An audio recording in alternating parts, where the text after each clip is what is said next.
எல்லாருக்கும் Shalom. Apple வச்சு செய்யக்கூடிய ஸ்நாக்ஸ் தான் இன்றைக்கி நான் செய்ய போகிறேன். ஸோ இன்றைக்கி நான் 2 பேருக்கு இந்த ஸ்நாக்ஸ் செய்ய போகிறேன். ஸோ அதனால் நான் ஒரு மீடியம் சைஸ் ஆப்பிள் வந்து நான் எடுத்துக்கிறேன்.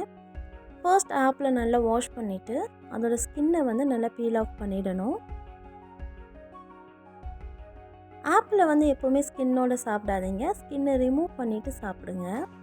அதுதான் வந்து ரொம்ப ஹெல்த்தியும் வேறு.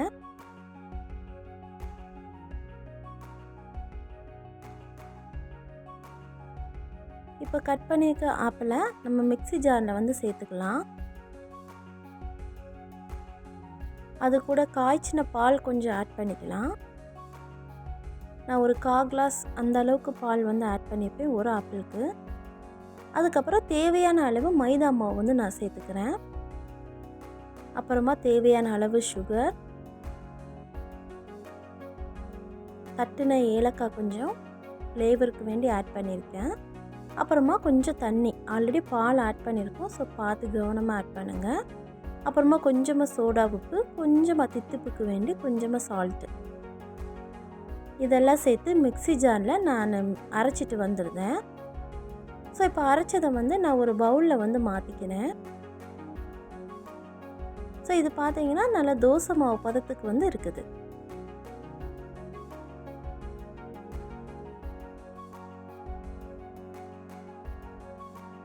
இப்போ ஸ்டவ் ஆன் பண்ணியாச்சு. நம்ம பேனை வந்து அடுப்பில் வச்சு இப்போ அந்த பேன் வந்து நல்லா சூடாகட்டும். சூடானதுக்கப்புறமா நான் இப்போ ஆயில் ஊற்றிக்கிறேன்.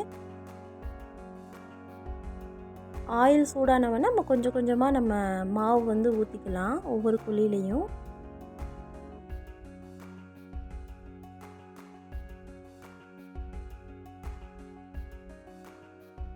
இப்போ இதுக்கு மேலே கருப்பு எள்ளை வந்து இப்போ ஸ்ப்ரெட் பண்ணிக்கலாம்.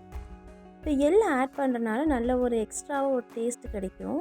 அது நம்ம கடித்து சாப்பிடும்போது நல்லா க்ரன்ச்சியாக இருக்கும். அதுக்கு தான் அந்த எள்ளை ஆட் பண்ணுறது. ஆக்சுவலி இந்த ஸ்வீட்டு நான் செய்ய ஆரம்பிக்கும் போதே வீடு ஃபுல்லாக நல்லா அரோமாவாக மாறிடுச்சு. ரொம்பவே டேஸ்ட்டாக இருந்துச்சு. நாங்கள் செஞ்சு முடித்தோன்னே இது எப்படி காலி ஆச்சுன்னே தெரியல. ரொம்ப ரொம்ப டேஸ்ட்டாக இருந்துச்சு. நான் என்னோடய வீடியோ வியூஸ்க்காக நான் சொல்லலை, உண்மையாகவே இது ரொம்ப டேஸ்ட்டாக இருந்துச்சு. கண்டிப்பாக ட்ரை பண்ணி பாருங்கள். இப்போ பாருங்கள், மேலே பபிள்ஸ் எல்லாம் வந்து சைடில் வந்து ப்ரௌன் கலரில் ஆகிடுச்சு. ஸோ இந்த டைமில் வந்து நம்ம திருப்பி போட்டுக்கலாம்.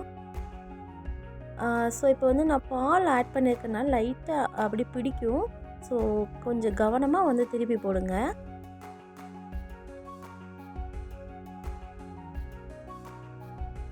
அந்த ஆப்பிள்குள்ளே டேஸ்ட்டு, அப்புறம் பால், அப்புறம் இந்த எள்ளு, இதெல்லாம் சேரும்போது ரொம்பவே சூப்பரான ஒரு டேஸ்ட் வந்து கிடச்சிது.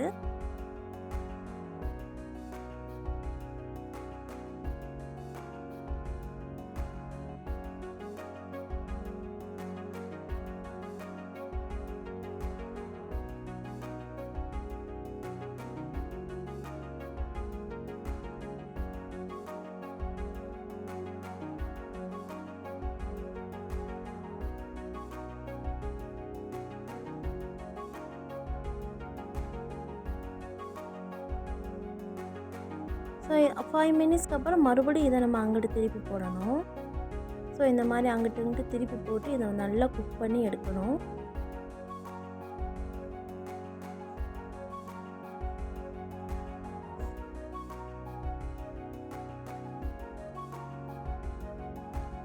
ஸோ அவ்வளோதாங்க, இது நல்லா குக் பண்ணி வந்துடுச்சு.